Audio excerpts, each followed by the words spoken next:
let's have an honesty moment. So I've been watching a lot of podcasts, right?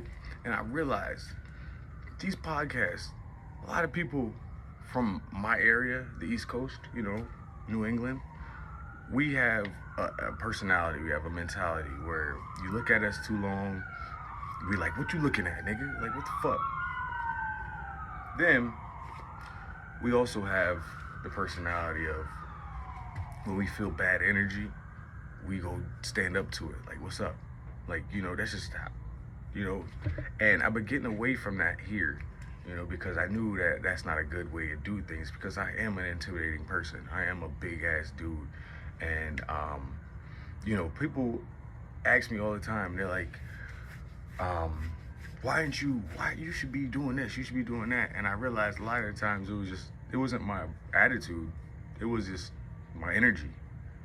My energy is big, it's huge, it takes up a whole room, it could take up a whole state, really. And I've been watching the Joe Budden podcast, and I've been watching Flip, Queen's Flip.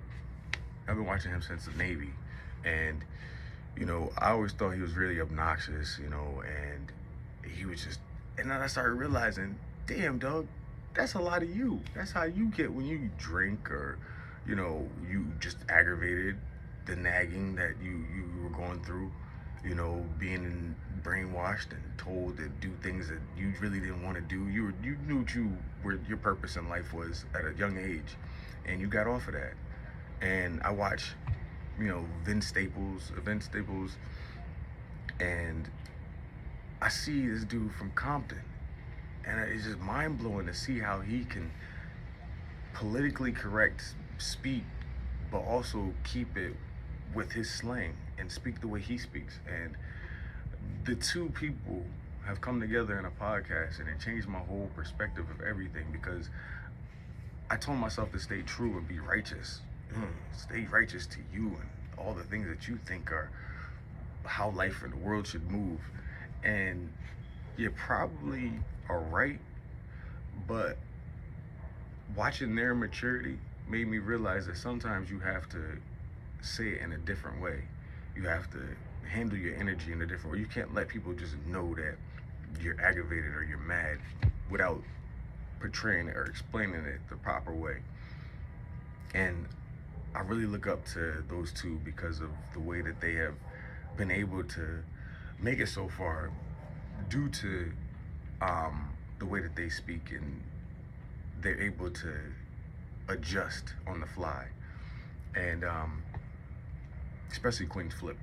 I'm watching it live, and I through the podcast that he has, and it's just amazing to see how he is on his show to Joe's show, and like being able to switch it up and people not judge him too much because of one of the two is what I'm looking to be able to do.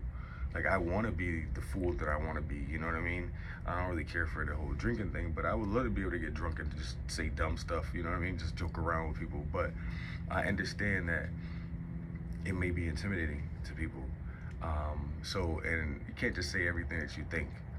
So what I'm trying to get to is their growth has made me want to also adapt and change my ways and the way that I speak to people so that I can get into those rooms as well, because I know that I'm supposed to be in those rooms, and I know that as whether somebody says something about me or the way I acted before or while I was in the military, manipulated, and dealing with my mother and the Navy on top of that. That was never really me. That was just me reacting because I was so mad that I wasn't playing basketball. Like, all I want to do is play ball. And to get back to basketball, I probably have to be more correct, and stay true to myself at the same time, but also know how to just be quiet and silent. And what I realized by coming here is that a lot of times I was just defending myself. I'm a silent person. I don't need to say too much. I talk, most of my talking is, being right here. But throughout the day, I could go and say maybe 10 things. If I can go with saying nothing, that'd be great. But what I'm trying to get at is a lot of the times I'm realizing that it's me.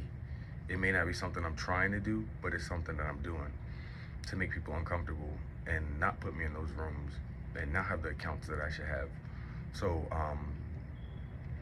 just watching these gentlemen, I look up to them because they're able to come from a certain end of area, whether it's New England or Compton, and they're able to make it into those rooms.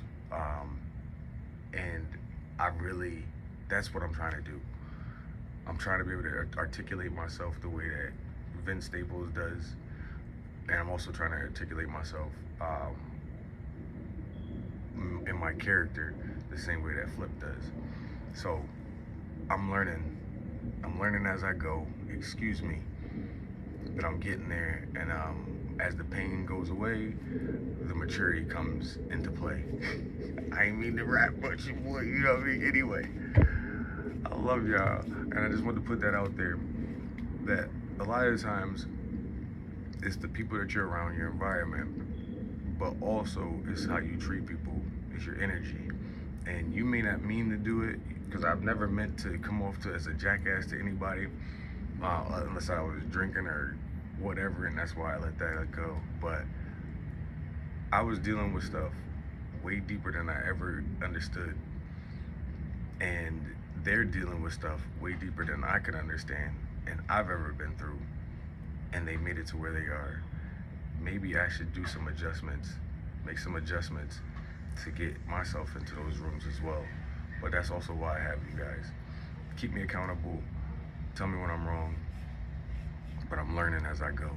I ain't have a father to explain this stuff to me. I mean, I did, but he didn't explain it to me. He saved it for his son, and I guess I taught him, taught my brother. Damn, I was a father. Anyway, guys, life is what you make it, but also know that there's some gatekeepers, and if you do not make them feel comfortable about you being in those doors, in those rooms, then you're not gonna get in there. And I just realized that I was manipulated by my parents to not be in those rooms, by them nagging and complaining and stuff like that. So now that I'm away, I'm 37, it's time to grow up, put my big boy pants on, strap up, and fuck the world. Anyway, no, but I just realized a lot of times I'm not in the room because of what somebody said, you know. And when you're handsome and you're in shape and you get all the ladies in attention, a lot of times it's not you, it's the person that you're with that is envious of you. And I had these people at a pedestal, and I believe that they're gonna look out for me and help me out. But in all actuality, my life is in my control, and these people, I'm just way too chill of a person, likable of a person, charming of a person, for them to have me in the room with them, because I would end up taking all the attention. But they didn't realize that I'm a good-hearted person, and I'm gonna give the money to you. What's mine is mine, and what's yours is yours. If we made a deal, whether it's a handshake deal, a verbal agreement, you're gonna get you're gonna get your half, you're gonna get your portion, and it's gonna be as on time as I can get it to you. That's just how I do business. I'm a real human being. I don't believe in none of that fake stuff. You did the work. You agreed to give me a certain amount, or I did the work and I agreed to give you a certain amount. Here's your amount. We'll do business next time, or we'll not do business next time. Simple. I'm learning all the conniving ways, and I'm learning how the 48 laws of power. I'm learning, all this stuff, and I apologize for stepping on toes, but I'm a guard. I'm a basketball player. I'm used to controlling giants and making giants move how I want to, and I move how I want to against them. I'll show you, don't worry. But I didn't know how to turn that challenge off. So everything was a challenge to me, and everything is a challenge to me. And I apologize, but I'll never put my hands on nobody. I'll never cuss nobody out. You know what I mean? But it was a challenge to me.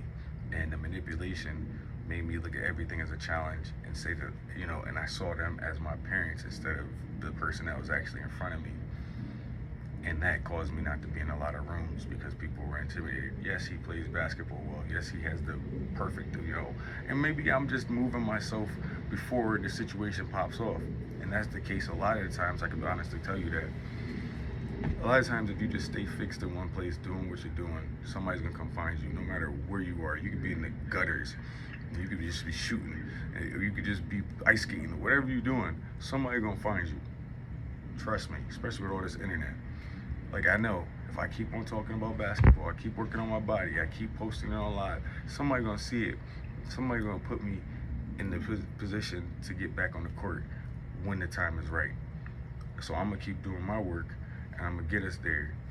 Stay tuned, but I'm focused. I'm focused on only that. I don't look at nothing else. I watch a little podcast other than, but it's usually working out. It's usually basketball, Kobe, Allen Iverson, all my favorite basketball players. I know every move that they make. I know how to do it. I'm just studying because this is my craft. This is what I'm gonna do, and this is my life. And I need to get back those 18 years, and I feel like I'm 18. So I need to get as physically able as that 18-year-old person, and then that 25-year-old person, all in one. Whether if you think it's a lot of pressure, that's why you watch me. I'm gonna make pressure look fucking easy, and then I'm gonna turn that shit into a diamond. Watch. I want that Vince Lombardi trophy. I'm getting that trophy, and you may think it's impossible, but I know it's possible. And every rep, every step, every day, every morning, every cry, every tear, every sweat, every whatever is towards that. And I'm not letting you guys down because there's some little kid that needs to see this. So stay tuned. I promise you I'll get there. I'll do what I gotta do. If I gotta change up how I think, and I gotta do it, I'm gonna do it. I'm sorry. I need this basketball back in my life, and I need to be seen on TV doing it. I won't stop. I want this more than my next breath. I love you guys.